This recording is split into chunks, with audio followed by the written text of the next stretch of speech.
And now it's time for our weekly energy update with Dan McTeague, president of Canadians for Affordable Energy. Over to you, Dan.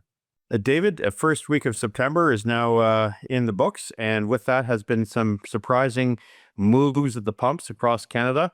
Didn't see much in Eastern Canada. In fact, prices had gone up on the markets, but they didn't go up in Eastern Canada. Looks like they want to make their own pricing. That's great as long as they keep prices down, but that won't last forever. Ontario, Quebec, both saw jumps in gas prices this past week of about 3-4 cents a liter.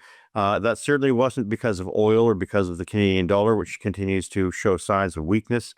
It was because of the strong demand in the United States as Americans take back to their vehicles, as well as, of course, the big news, which happened on the West Coast.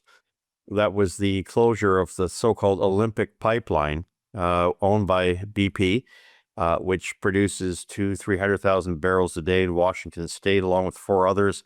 And that pipeline transits not only the crude into these facilities, it also spreads a lot of that gasoline and a lot of the petroleum products throughout the state and throughout the Pacific Northwest, so Oregon, affecting, of course, Vancouver, which is why in 1 week they saw prices move up from about $1.69 to $1.93. Now we're seeing those prices come down, but no one really wanted to report on it, so we thought we would do that ourselves. We know that people don't like to go to gaswizard.ca because apparently they think prices will remain where they always are, or affordableenergy.ca.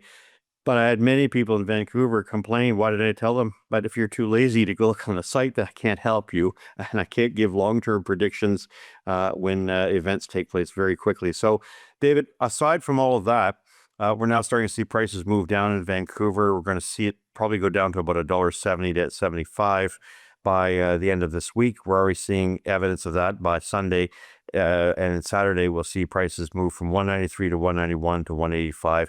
Probably $1.79 by Tuesday or Wednesday of next week. Now, the rest of Canada, the West, Manitoba, Saskatchewan, and Calgary, except for retail margin, what I call gas bar shenanigans, where they play with their 8 or 9 cent a liter margin, we haven't seen much change, and we're not likely to see any change until really after Wednesday of this week. And why is that important? If I say nothing in all this interview with you, David, here, it's that we're going to see what amounts to about a 10-cent net decrease at the pumps post September 15th. So past Monday, and good enough for the first day in which we make those prices available, that's Wednesday, you should see prices across almost all of Eastern Canada, except the Maritimes, because they like clinging to their little blanket of protection with their regulated prices. They may not see that until Friday. But prices, nevertheless, we're switching from summer blend gasoline to winter gasoline. Yes, that's a factor. We're starting to get cooler weather. And with it, you don't need to have gasoline that is resistant to high temperatures, since temperatures are starting to go in a different direction. So a net 10-cent decrease at the pumps, Ontario, Quebec, and eventually Atlantic Canada by Wednesday to Friday. So if you can hold off, try not to fill up your fuel tank until at least the 17th, 18th, or 19th of September. Western Canada will see a similar process. Although it may be a little slower, it doesn't come down in one fell swoop. It might come down 3 or 4 cents a liter, but it is falling as well.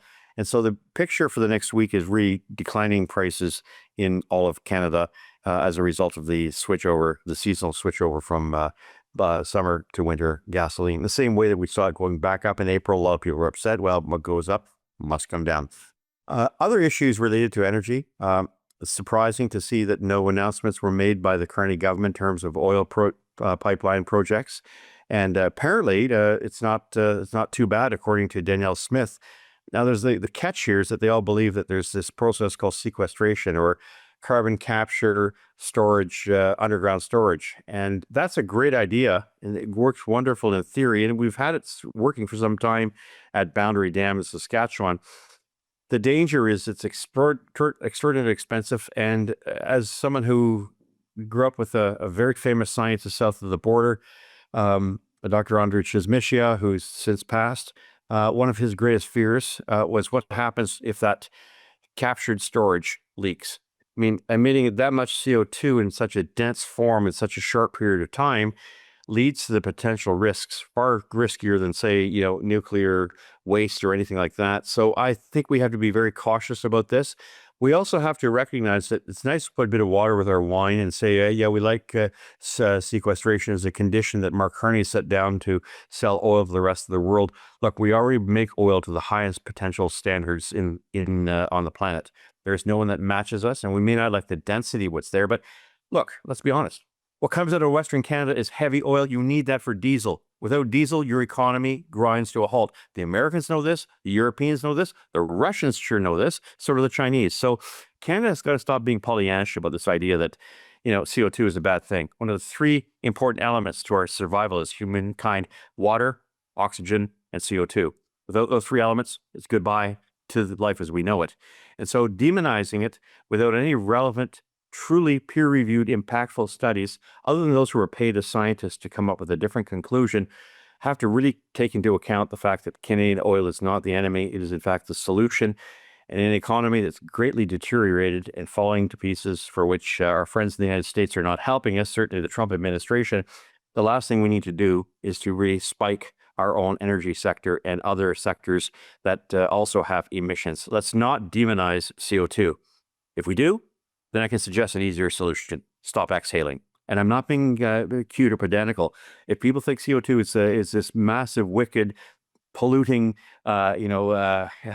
toxic gas or material, go back to grade 2 science. And I would suggest that all those out there who are making the argument that this is the way of the future, it is not. It's part of the net zero fantasy, which Canada needs to nix, get itself off of, be smart on pollution, but nothing else.